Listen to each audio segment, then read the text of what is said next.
السلام علیکم ورحمۃ اللہ وبرکاتہ۔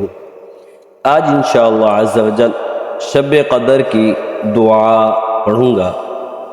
آئیے سماعت فرمائیں، یاد بھی کر لیں کہ شب قدر کی دعا کیا ہے۔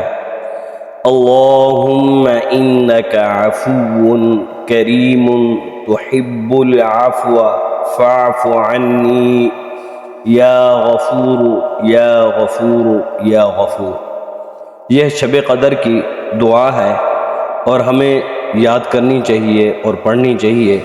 اس کا ترجمہ، اے اللہ تو معاف فرمانے والا ہے، معافی کو پسند فرماتا ہے، لہٰذا مجھے معاف فرما دے۔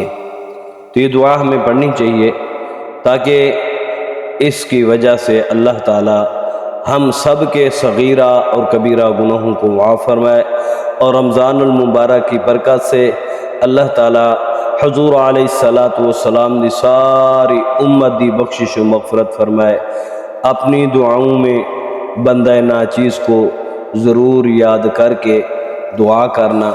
اللہ تعالی اپنے پیارے حبیب کے صدقے ہماری نمازیں، ہمارے روزے، ہمارا ہر نیک عمل اپنی بارگاہ میں قبول و منظور فرمائے۔